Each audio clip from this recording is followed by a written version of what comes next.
Hi, I'm Jim with Pour the Juice. And for today's video, I want to talk about whiskey mistakes.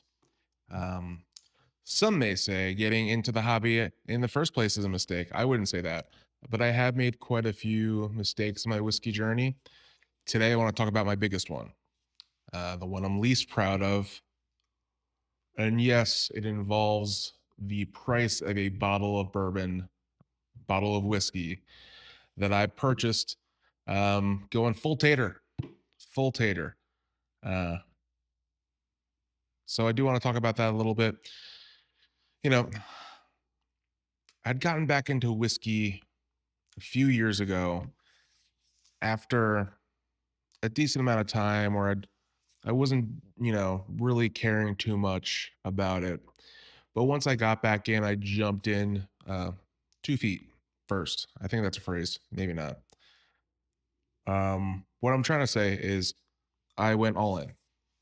I started buying whiskey as soon as I would see something new, I would grab it. Something I was interested in, needed to try it.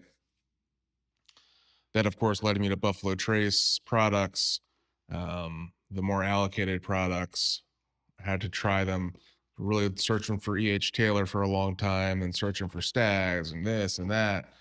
And I was lucky to find quite a bit of them. But early on, one of the ones that I really wanted to try just had a really cool bottle, and I heard good things about it. And I had walked into a store in North Jersey, and I saw it sitting in one of their little glass museum boxes, I'll say at this point, and they had it there. And I knew it wasn't MSRP, but I had never seen it in person. And I made a rash decision that I deeply regret.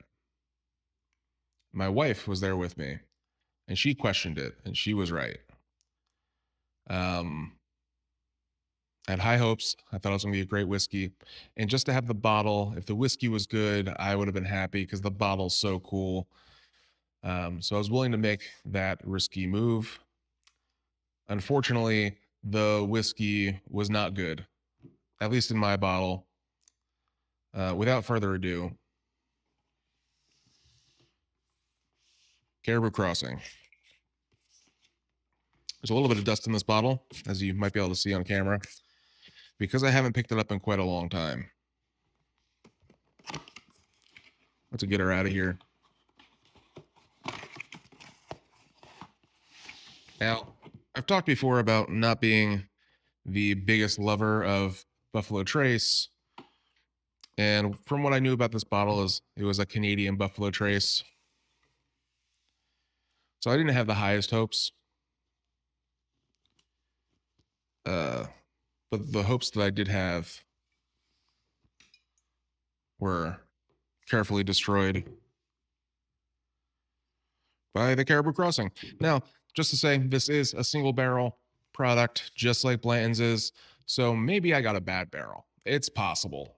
It's possible I got a bad barrel. Um, but it's also possible this is just what this tastes like. So, as far as I know, MSRP on this is about 40 bucks. The one that I saw that day, this one that was happened to be on the shelf that I needed to have that I couldn't leave the store without was listed for 140. Yeah, I know. I know. I know. Not worth it. I've since seen this bottle on some shelves for $60. I passed. For $40 MSRP, I passed. So that should tell you at least something. And, that's even knowing that there is some trade value. Still not interested. And I'll taste it now just to give my notes. I do love that topper. A good topper will obviously sell a bottle to me. So from what I remember about this whiskey, um, it contained some really nice notes of ethanol, maybe some nail polish remover. and maybe some dog breath. And I'm being serious with that last note. I didn't remember that, but that's exactly what this smells like.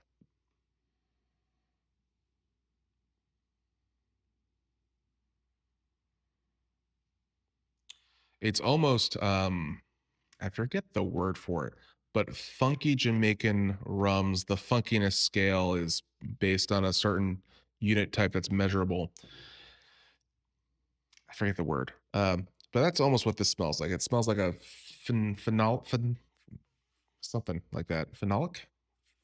Phenotype? I don't know. It's a little bit like that. That's not pleasant to me. Let me try it.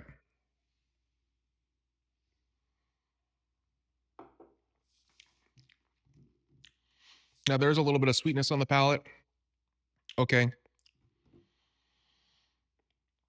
But that's it. I remember being a lot worse the last two times I tried it. And there is an oak that's coming in at the very end. But seriously, all I get is a little bit of oak and some white sugar sweetness.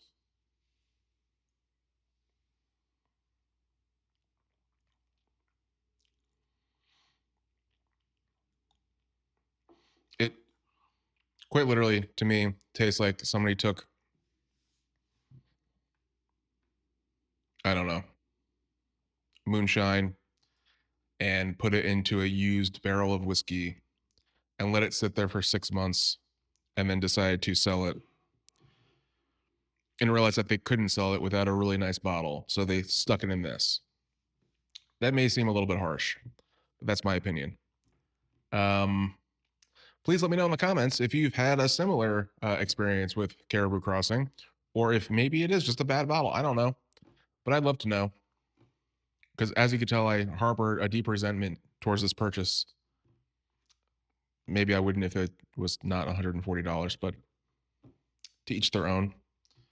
Um, yeah, and let me know what some of your other whiskey regrets might be. This is number one for me, as I said. There's others. I'll get there. Thanks for watching. Cheers.